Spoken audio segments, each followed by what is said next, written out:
Hello and welcome to another episode of Historically Marked, a Route 66 edition. And I am outside Arcadia, Oklahoma, and this is a quiet private drive, but a celebrity has been here. Now, many celebrities have traveled the Mother Road over the years, and I mean, there's lots of others, and of course there's also international travelers and people like me from America who are enjoying traveling this great road. But one of them was a former Beatle, Paul McCartney, and I'll go ahead and show you that marker. Here we go. And as I'm working my way toward the marker, I'm looking at some pieces of the old concrete roadbed, possibly dating back to 1926. Still, it's very cool.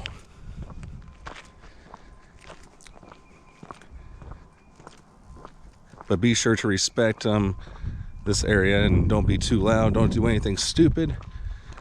Because again, yeah. Alright, so sometime in 2008, Sir Paul McCartney stopped here and asked a resident named Toby Thompson if this was Route 66. And Toby said yes. He didn't recognize the famous person at first, but then he said, "Oh yeah, Paul McCartney, okay." Well, then he realized who he was talking to. He had no pen, camera, or phone with him, so he simply verified that yes, this was indeed old 66 and told McCartney he was honored to meet him. They thanked him kindly and went on their way, staying all night at the Skirvin Hotel in downtown. So what was Paul McCartney doing on old Route 66? Well, he did celebrate his 66th birthday in 2008, and so what better way? It's like, okay, well, when I'm 64, I don't want to travel Route 66. When I'm 66, I'll travel Route 66. So it all started in New York, and then, of course, he made his way to Chicago. And they did hope to stay incognito, but that didn't really last long. I mean, he wasn't really mobbed or anything, but at that time, I remember hearing about it because, you know, I live in the St. Louis area. He was at a Circle K gas station in Springfield, Illinois, and I remember hearing or reading a story that he was one of the, you know, he did stop in and use their restroom, and a lot of the customers in there didn't recognize him, but then a teenager said, "Oh my God, Paul?" And then Paul turned around and said, "What's up?" and snapped a photo with him. And this, I think, was just as selfies were becoming very popular. And then I remember he was staying at a hotel in St. Louis, and he went by a different name for obvious reasons. And I mean, there's been plenty of other Sir Paul sightings here on Route 66. You'll just have to find out on the internet. And then on the other side, it's the same thing.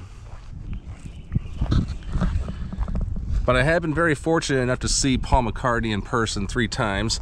I have seen him live 3 times. The first one was in 2012.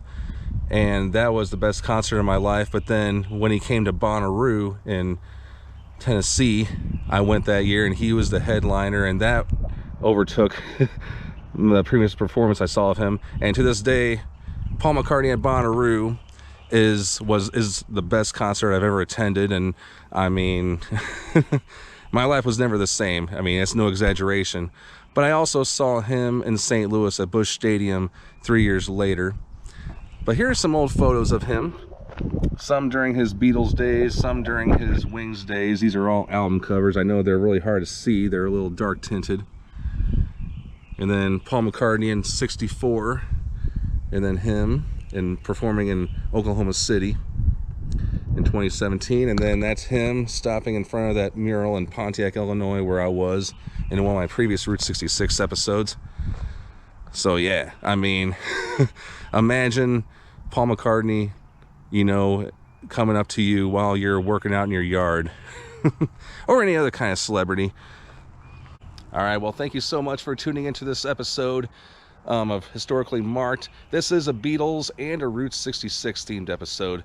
So I hope you enjoyed the stories that go along with it. And of course, anybody is welcome to travel the Mother Road, whether you're internationally famous or your average Joe like me or a YouTuber.